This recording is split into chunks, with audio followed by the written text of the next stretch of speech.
Hello and good morning, and welcome to my session for TCEA. My name is Tracy Smith, and I am a digital learning specialist for Fort Worth ISD. I know this isn't the way we intended to attend TCEA, but COVID, that's the answer to just about everything these days. So, we're going to make the best of it and do the best we can. So I'm going to go ahead and share my screen so that we can get started. And I do apologize throughout the session if I have some screen changes because obviously I wanted to share all of this with you. And so I have some of the things that are in my slides and some of the things that will be in the browser.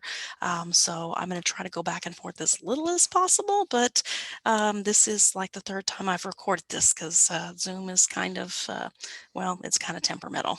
So the title of my session is Using Technology to Bridge the Gap Between Social and Emotional Learning and Student Engagement. And once again, my name is Tracy Smith. So my topic for today, as I mentioned, is social emotional engagement and technology. And you'll probably hear me refer it to that as opposed to saying that entire long title every single time. I wish I could have come up with some kind of a catchy title for this, but that's just not how it worked. And we have 50 minutes allotted for this session, but most likely it won't last that long. I really intended for this session, before we knew it was going to be all virtual, to be very interactive and to have a lot of time to share out ideas and try out some of the tools. So instead, it's kind of going to be a little bit of me kind of telling you the different things. And I do have a Wakelet that I am providing to you with all of the resources in this presentation. So as you see me show any type of website, any type of file or tool, know that it is all contained in that Wakelet. And in the resources section of the TCEA website, there is also a copy of these slides so that you can download a copy as well for yourself and have the links in there if you prefer doing it that way. So one of the ways that we can make it somewhat interactive is by using Twitter. And I did create a custom hashtag on here, tech and SEL. So if you are on Twitter, I would love to hear from you with that hashtag. And my Twitter handle is edtechtracy. And I'd love it if you follow me. I follow all the educators that follow me. It seems to have been the best professional learning network I could come up with, because I have, as I call it, Twitter friends from all over the world, and we share ideas pretty freely, and it's a great place.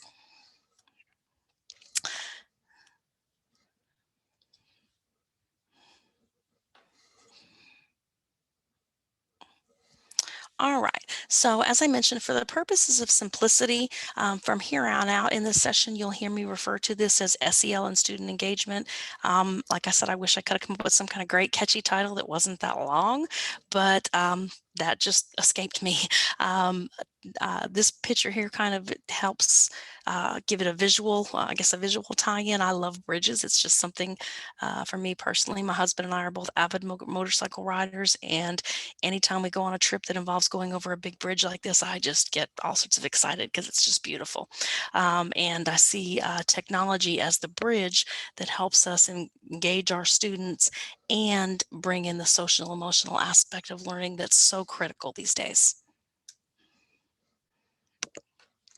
So our objectives for today are to talk a little bit about what is SEL, why it's important, how it affects student engagement, and to show some tools and ways that we can use technology to help bridge that gap. So what is SEL? By now, we're almost a year into the pandemic, and you probably have heard a little bit something about social emotional engagement and the emotional skills that our students struggle with in good times. Right now, they need the social emotional instruction more than ever. When I was getting things together for this session, I wanted to find some kind of a relevant quote on why social emotional learning is important and kind of what it is. And it's funny that I actually went back to the classics, and the most relevant quote I could find was this one from Aristotle: "Educating the mind without educating the heart is no education at all. That to me sums up the essence of what SEL is teaching our students how to have a good heart and how to have their heart in the right place.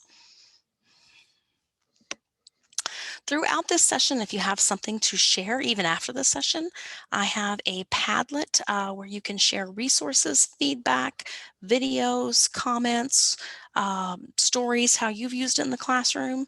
Let me show you what that looks like really quick here. On here, I have it divided up into several different sections. What questions do you have? So if you have questions, since we can't obviously be live and ask face-to-face, certainly post them on here, and I do have the ability to reply, so I will make sure and reply back on there for you.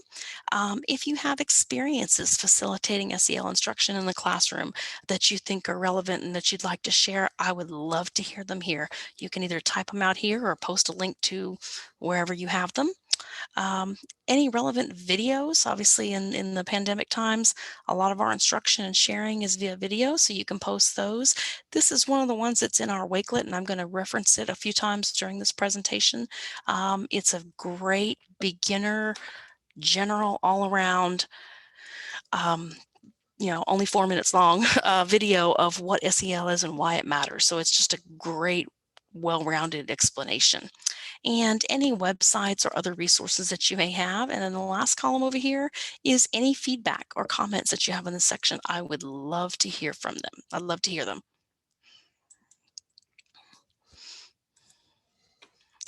So going back to what is SEL? According to CASEL, and CASEL is the Collaborative for Academic, Social, and Emotional Learning, SEL is the process through which young people acquire and apply the technology, skills, attitudes to develop healthy identities, manage emotions, and achieve personal and collective goals. I kind of like to sum it up as teaching them how to be a well-rounded, productive member of society.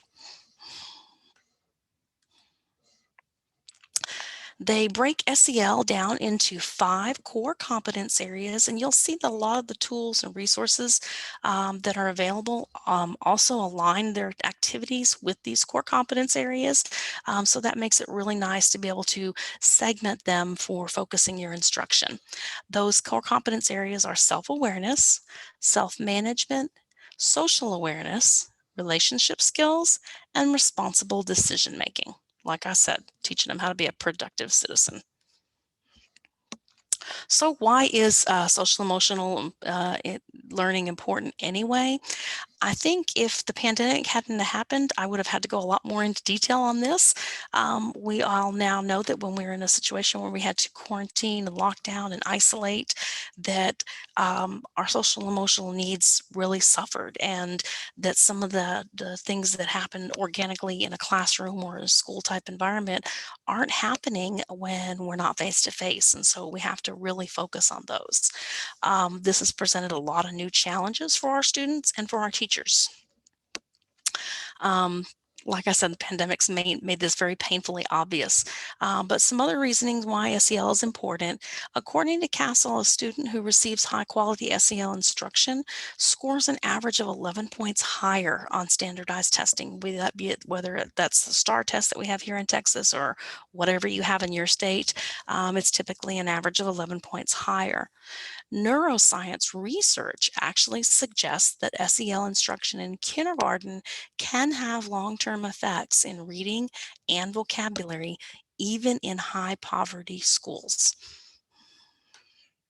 Our students right now are faced with challenges that they really haven't ever dealt with before, and levels of stress and strife that no child should have to encounter. But students with strong social emotional confidence are twice as likely to actually earn a college degree, and they're about 50% more likely to graduate from high school and have a full-time job by the time they're age 25. They typically have more friends and are less likely to be bullied, which correlates into them having lower rates of suicide and depression in general. So now that we know a little bit about the, pardon me there, little bit more about what social emotional learning is and why it's important, how can we integrate the two and use technology to integrate them? In our current reality, one of the things that we know is that the pandemic has pushed many of our districts to a hybrid model. Some of you might be in a completely virtual model, but most teachers are seeing at least some of their students only via technology, only via that Zoom, that Google Meet, Microsoft Teams, whatever tool it is that you're using.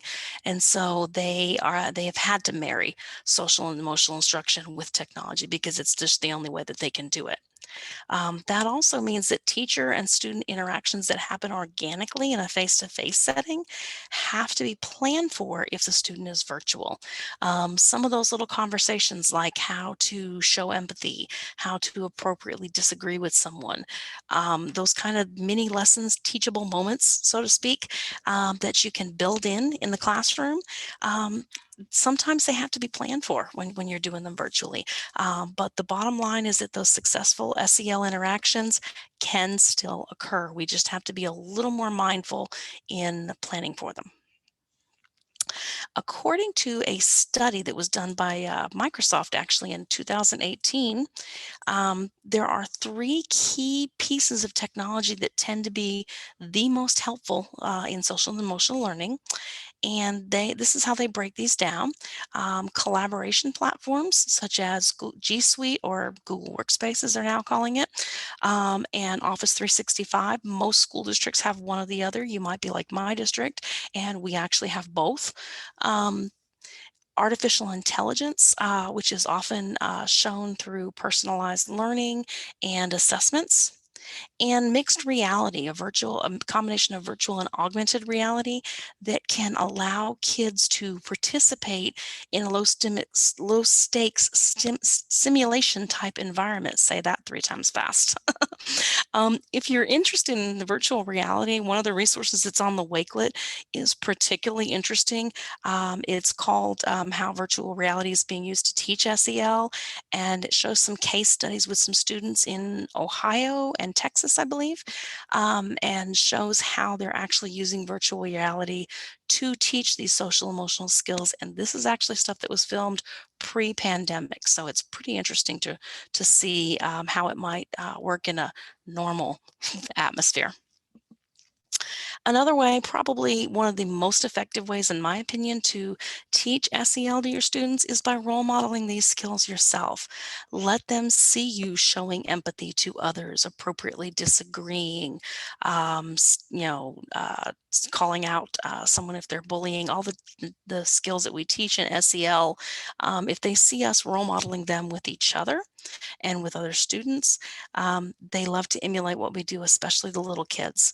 And one of the resources that is on the Wakelet that would be very helpful is a podcast that you can listen to from Cult of Pedagogy. I don't know if you're familiar with Jennifer Gonzalez and the Cult of Pedagogy, but she has a wonderful podcast episode on there where the teacher that she's interviewing really says that's the foundation. That's where all SEL learning should start. And she makes a lot of very valid points.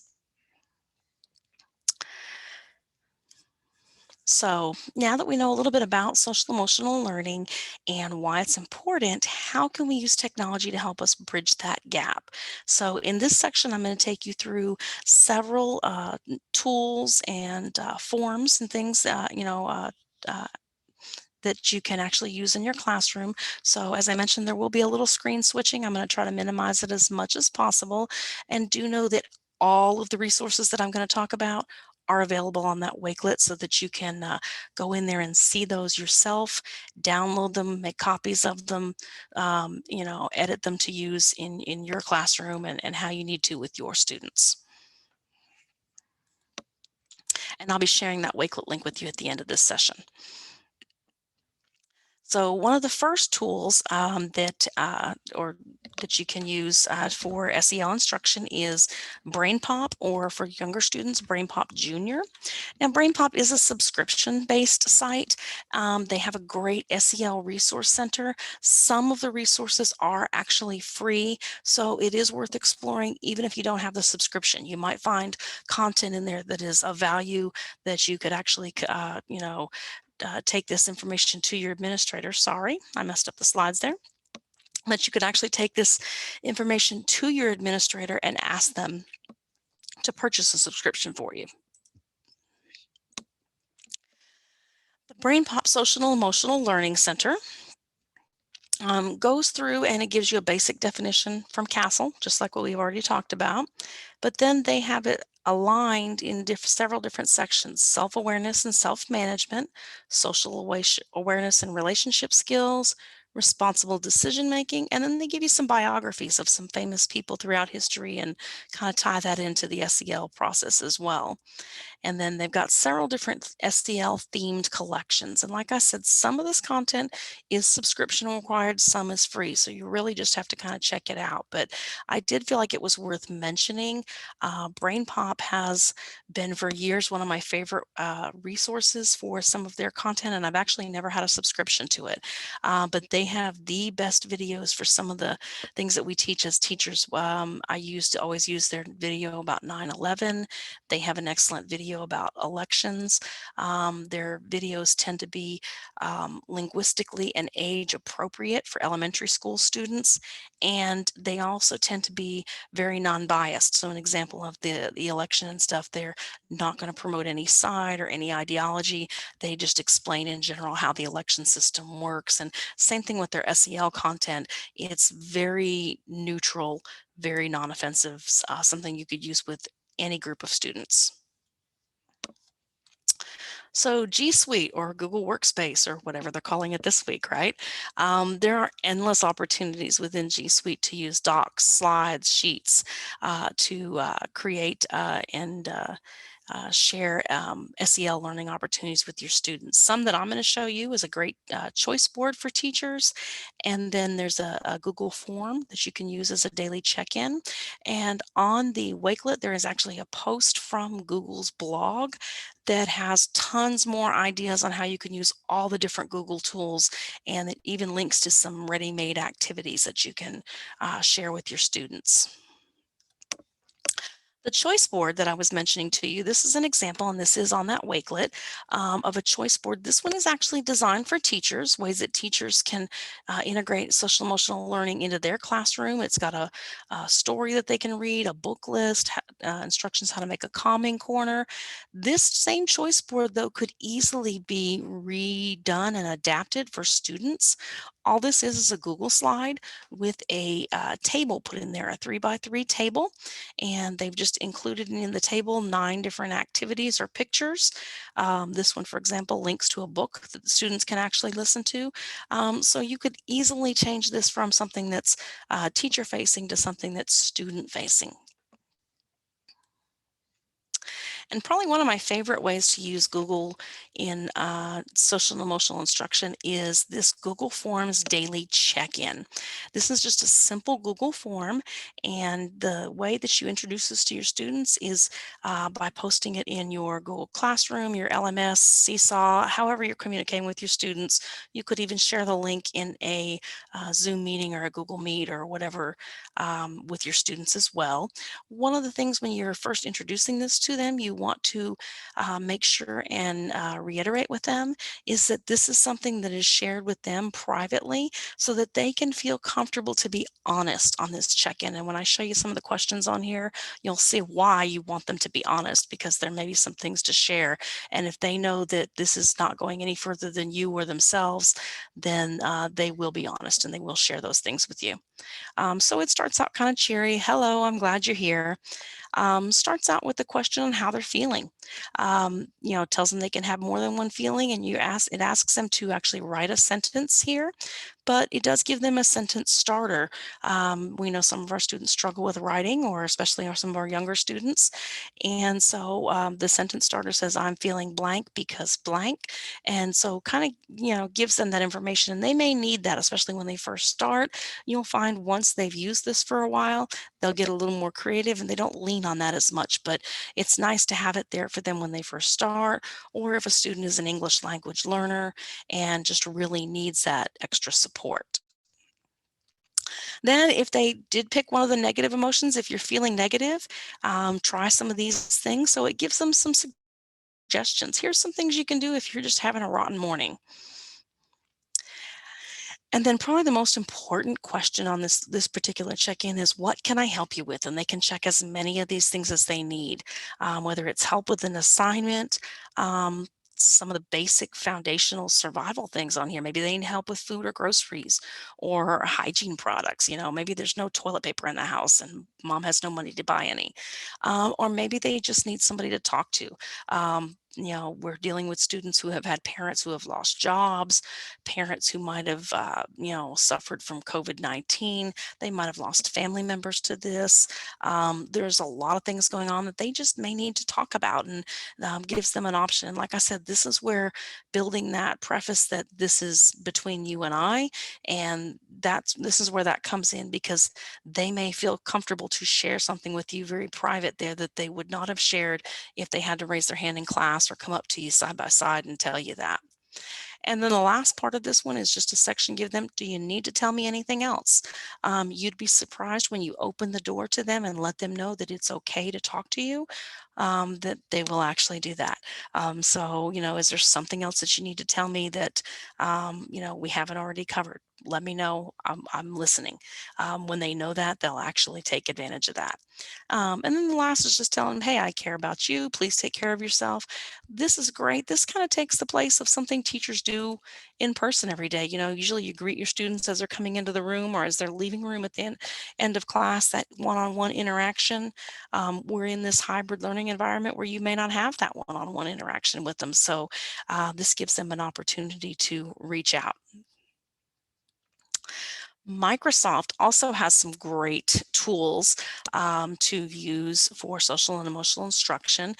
And one of the resources on that Wakelet is actually a page from the Microsoft Support Center on ways to use Microsoft tools for social and emotional well-being, is what they call it. Microsoft Teams and Microsoft OneNote are two of my favorite tools. Y'all, I'm an absolute OneNote fiend. I could do a whole sidebar on that, but we don't have time. But Teams and OneNote both offer some great ways to integrate social emotional learning.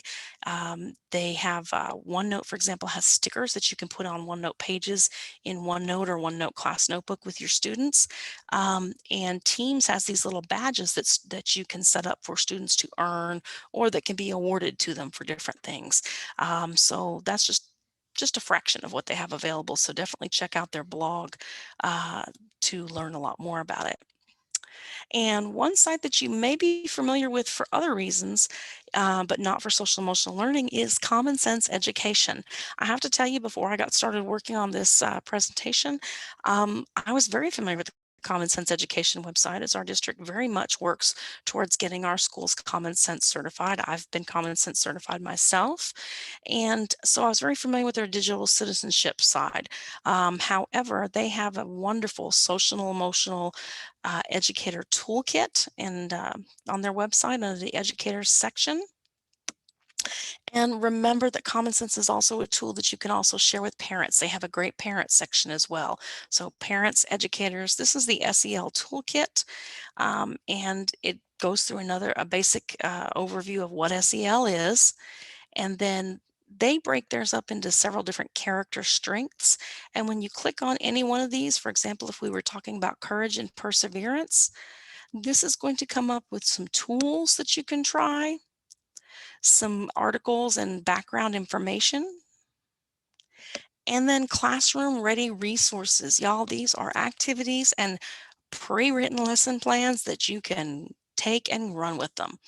Um, So lots of opportunities, even extensions into the family. And right now with hybrid learning, this is critical. You may have students that aren't coming into your school face to face. And so maybe you put activities in your LMS for them and things for them to do during the day. But, these activities outside of the regular learning time can really help tie that in. So being able to give them TV shows and movies and things that also play in with what you're learning in class is just invaluable. And let's see. Probably my all-time favorite tool for teaching social emotional learning is Pear Deck. Pear Deck's one of my favorite tools to begin with, but they do a fabulous job of integrating SEL with your core instruction. Pear Deck has full-blown SEL templates, so a full-blown deck that you can use. And these Pear Deck slides work in either Google Slides or PowerPoint online slides. So depending on whether you're a Microsoft or a Google district, you can use Pear Deck either way. And they are really well known for putting out timely templates for things. For example, this is one they put out just this past week, just a little over a week ago. We had the violence that took place at the US Capitol, and teachers were really struggling with, how do I cover this? How do I talk about this with my students? I'm sure, any of you that are in the classroom probably thought about that when you watched this on the news and said, oh my gosh, we're going to have to talk about this tomorrow. How are we going to do this? This template is wonderful for framing that discussion. It gives them a chance to share the things that they've heard, the questions that they have, the concerns that they have, and really bring those things out and make them part of the discussion, because we know our students come to us and they want to hear it and they want to talk about these things. So this is a great template, and you can use part of it or all of it or however that works for you. Pear Deck also has some fabulous resources for counselors. This is one of the decks that they have on their website for counselors. This one is talking about feelings.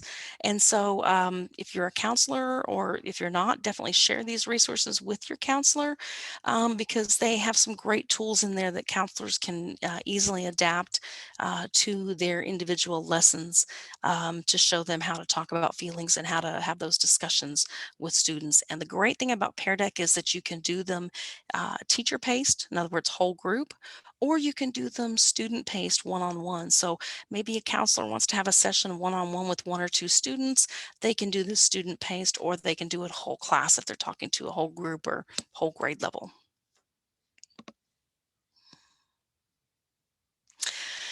Seesaw is another application that has some great tools for SEL. Now, I have to preface this with telling you I'm not a Seesaw expert, but in our district, for example, our K through first grade teachers have access to Seesaw and actually use that kind of as the LMS of sorts for their students. And Seesaw offers something called their community library. And in their community library, they have activities, is what they call them, that can be edited or used as is with your students. They're really great for showing what age level it's appropriate for and kind of giving a lot of information up front. And then the teacher can then download it to their class if they choose to use it. Flipgrid is another one of the tools that's excellent for SEL. Flipgrid and Pear Deck are the two that I used the most in the classroom myself as a teacher for this type of thing, because they just naturally lent it to that. And Flipgrid is actually part of the Microsoft family. I chose to talk about it separately though, because it really is kind of its own thing. It's really very much different. If you ever use Flipgrid with your kids, you know that they love it. It's a quick tool where they can record video responses. They can even do screen recordings and things. But what kids like about it is that they can go in and add emojis and stickers and filters and funny hats and all of those great things to personalize what they're doing. And in Flipgrid, they call it their discovery library.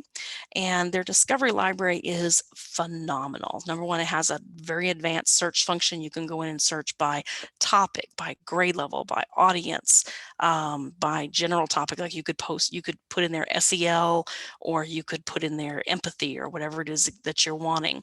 And just a wealth of things will come up that teachers all over the world have uploaded. This is an example of what a topic looks like when you click on it there in the Discovery Library. This one's talking about making a difference. I'm sorry. It credits whoever was the person that actually created it and uploaded it, tells you what the audience range is. This one is appropriate for middle school students. They suggest ages 11 to 13. And the subject is beyond the classroom and talking about the community. And then it would give you some notes down here as far as how to best integrate it with your class. So if you like this topic after you read all this stuff, then you click on this little blue button down here at the bottom, and it actually adds it to your group, to your Flipgrid group. A couple others that I found on Flipgrid that are helpful, and it's more than just a couple. Seriously, they had at least 100 different things on there. These are a couple other topics, one on embracing our differences and building empathy. The thing that I noticed about these and why I actually included both of these is that they are both put out by Epic.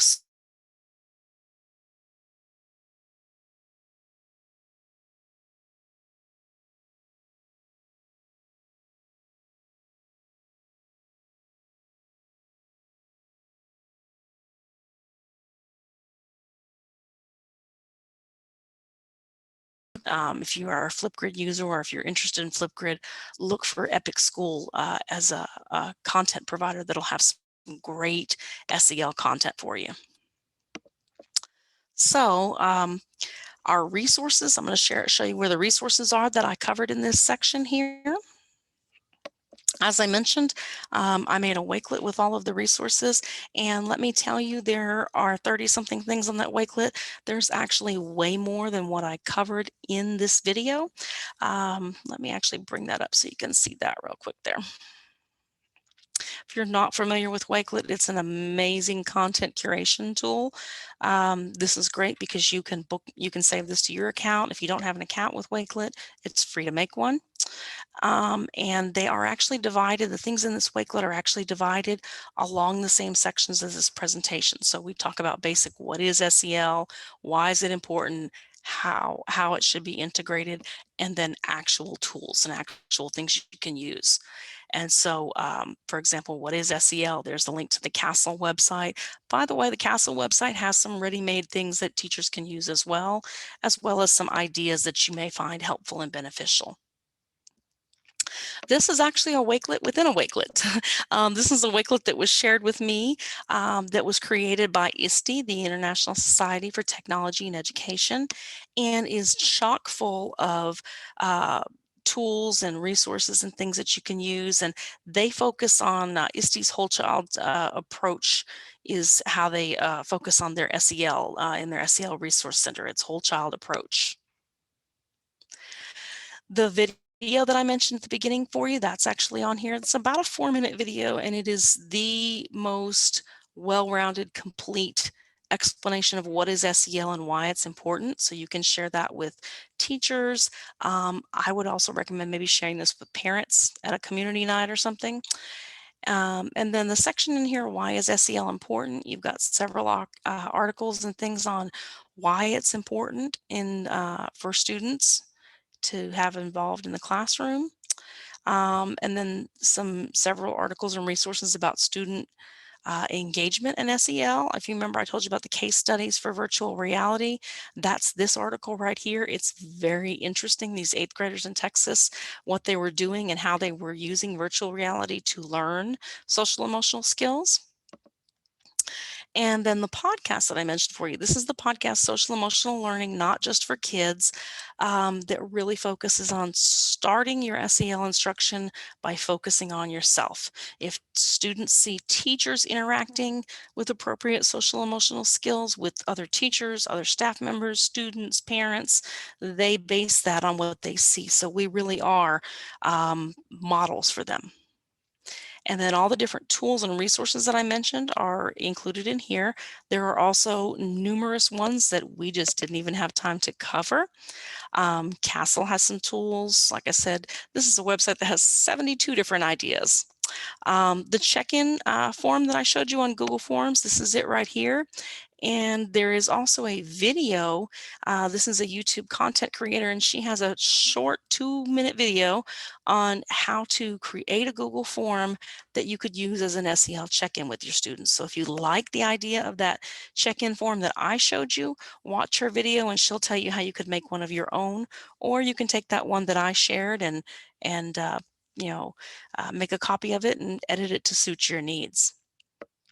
And then Flipgrid, Seesaw, Pear Deck, their different resources are all listed on here. Common Sense, Microsoft, as I mentioned, this is how to use the Microsoft Teams and OneNote, but this right here is from Microsoft support site and has all sorts of information on different ways that you can use Microsoft tools with your students for SEL learning. And same thing with Google. Google, this is their Google blog and has ways to use every single one of the Google tools, links to quite a few ready-made activities, and then also ideas and instruction on how you could incorporate that for yourself. So definitely check this Wakelet out if you are not familiar with Wakelet. Like I said, you can make an account for yourself. It's free, and then once you click on this, you can save this collection to your Wakelet account and share it with others. And the great thing about this is because it is an online resource, I may be adding additional topics to this. If something else is added, you have access to the new stuff just like the old stuff. So Wakelet's a fabulous tool to be, to be on top of. This is the link for the Wakelet. It's just bit.ly/SEL Tech 2021. So you can either click on that from these slides, or if you just go on your own to this website, to the bit.ly/SEL Tech 2021, it'll take you directly to that website, and you can save that Wakelet to your own account so that you can have access to it anytime that you want. Also, don't forget the Padlet, because the Padlet has lots of information on here as well, where you can share tools, resources, stories, any kind of interaction that you'd like to share with others about your experiences and background with SEL. So I would really appreciate it if you would make sure and do the evaluation for this session. It's my understanding that TCEA will make that available to you after you have listened to the session. So I'd love to hear about it. On the Padlet form, there's a comment for feedback on there as well. So whatever works for you, but I would definitely love to hear your feedback and information, as far as how you felt about the session. And I really appreciate you taking the time with me today. So lastly, I want to say thank you. I know this isn't the way any of us anticipated going to TCEA. Just to tell you a little personal story, I was so excited about attending TCEA this year. I have wanted to go for years, for the last 4 or 5 years. And I've always been in the classroom and wasn't able to go because that was our benchmark testing week. Just over a year ago, I started in this position and I was so excited. I was like, oh my gosh, I'm going to go to TCEA. I could not wait for the window to open up for proposals. As soon as it did, I already knew what I wanted to do. So I got my proposal in and I was just ecstatic when I found out that my proposal got chosen.